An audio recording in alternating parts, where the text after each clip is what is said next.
Hello, everybody, and welcome to a preview of the desert, or update 1.1. So, would this be like a dev diary? No, it's just a preview.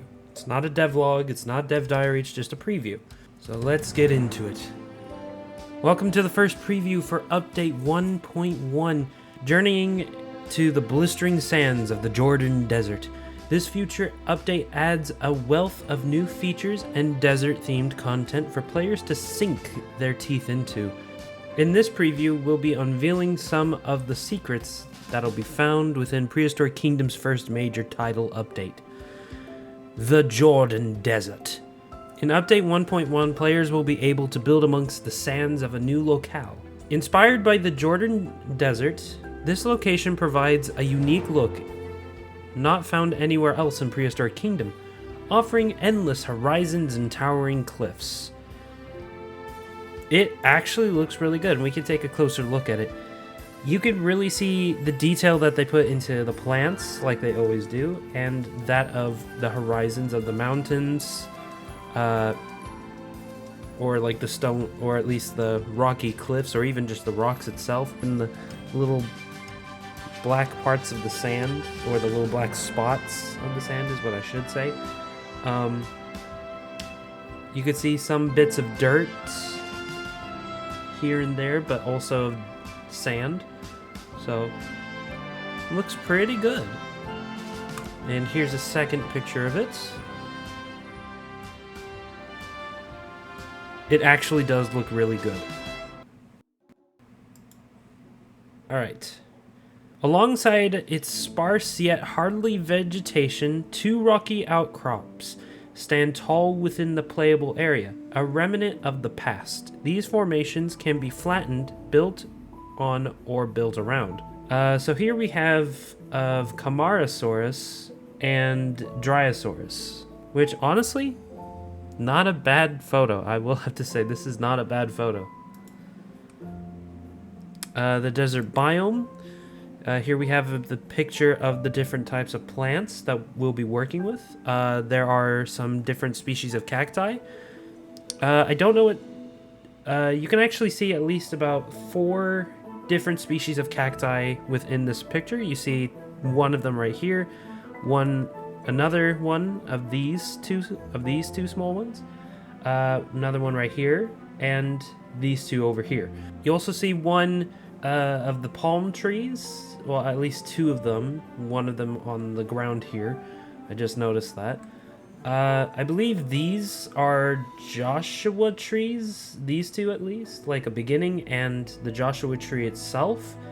And if none of you actually know, the Joshua tree is an endangered species of plant. We also have... I don't actually know what these species of trees are, but I do know is that they will be one of the trees that support shade. I think I kind of know what these ones are. The name escapes me, but I do have a good idea with what they are. They might also... I don't think they are the same. They're probably a different subspecies to that of the Joshua tree. I'm just making a guess. And we even have some shrubs here, which will guide cover for some of our small carnivores, like Coelophysis and the Dilophosaurus. Alright, moving on. Even the hottest conditions are not without plants. The desert biome uses a selection of flora from around the world, offering 9 new species of vegetation, 24 plants in total. So let's see. Yes, Joshua tree. Yes, I was right. See? But we have the barrel cactus, the bloodwood, so that's what they're called, date palm, the Joshua tree, the Oregon pipe cactus, the prickly pear cactus. I thought that these 2 cacti would be this species. This is also another endangered species of cactus, to which I believe they reside within the Sonoran Desert, which I should just say the name, the saguaro cactus, the saxual, that doesn't sound right, and the yucca. They look so similar, but I kind of had a good idea that they were not the same. These plants provide excellent vegetation for the latest arrivals coming in Update 1.1, a perfect home for some beautiful but deadly theropods. First up, the Coelophysis. And let's take a close look at the Coelophysis. It feels right at home with this type of skin and in this type of theme to it. This skin, as I have mentioned before, if I haven't, then I'll mention it now, is very similar to the Walking with Dinosaurs skin, and I can't imagine Coelophysis not being in a desert, except during in the wet season. But even then, it's a scrubland. The desert biome is something that we've all been waiting for such a long time.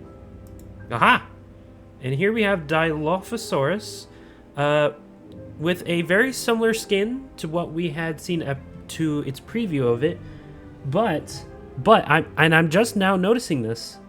There are tiny feather particles from the back of its neck going down all the way to the tip of its tail. I am seeing that, but it's only residing onto like the back and to like this like it's trying to go over onto the side here, but it's not letting it do that.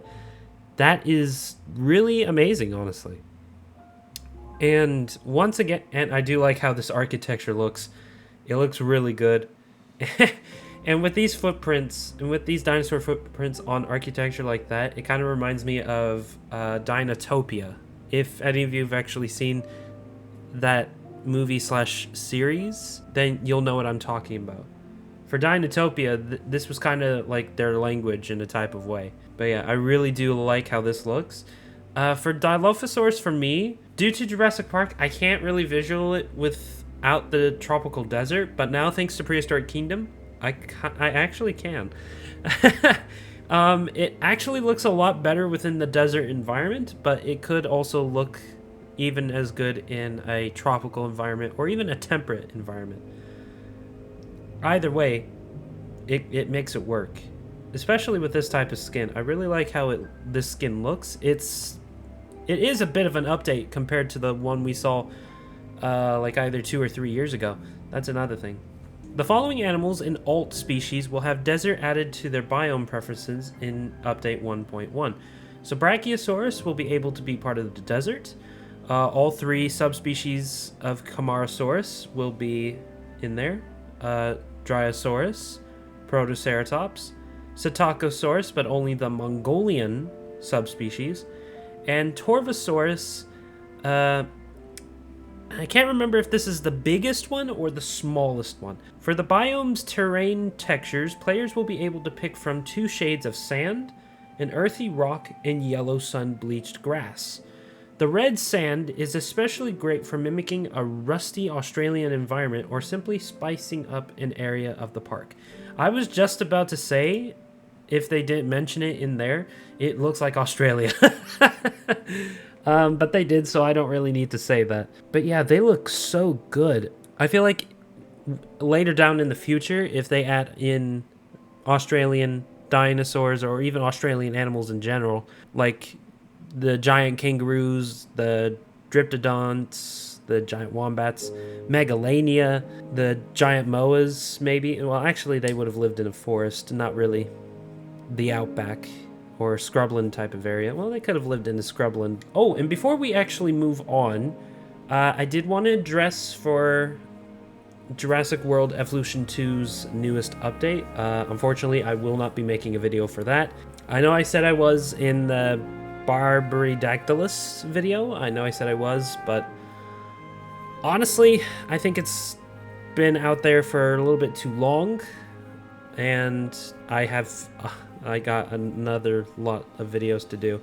But yeah, this is another thing I was talking about, the Coelophysis and of these bloodwood trees. And there's no fence. Look at that. There is no fence within sight. They've literally just put them around this area that they made, and it looks so realistic. I love it.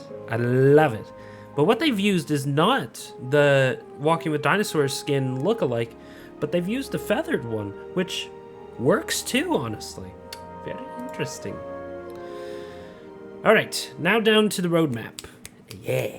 Update 1.1 will be launching later this year, adding Coelophysis, Dilophosaurus, Scelidosaurus, and new gameplay features that expand upon research, guest needs, and their simulation. We've been hard at work producing additional content that will be launching prior to update 1.1, culminating in our upcoming quality of life patch, adding achievements, animal signs, and a spooky update for Halloween. To lead us out of 2022, we'll be launching a holiday update with appropriately festive scenery items inspired by a classic holiday imagery with a prehistoric twist. We think you'll love the decorations in this gift of an update. So, okay, we can click on this. So first, we're at the achievements and animal info signs, which that is part of what's going on. Halloween, we'll have a Halloween scenery update for that next month. Then, on the horizon, before the end of the year, we'll have update 1.1, to which we will get Coelophysis, Dilophosaurus, and Scelidosaurus, plus the desert itself and all that contains within it. And not only that, but at the end of the year, we'll get the holiday scenery. And here we have Scelidosaurus in a new skin at night. But it doesn't look like this is in the desert.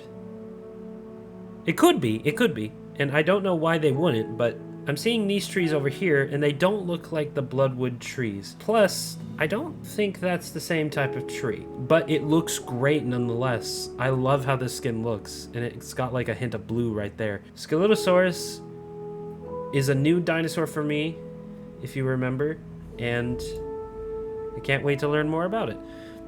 We hope you've enjoyed our first look into the next big title update for Prehistoric Kingdom. We'll be releasing more previews in the future as we take a deeper look at what else will be arriving in Update 1.1. Until next time, the PK team. And with that being said, that is the end of the desert preview. And until next time, I'll see you all in the next one.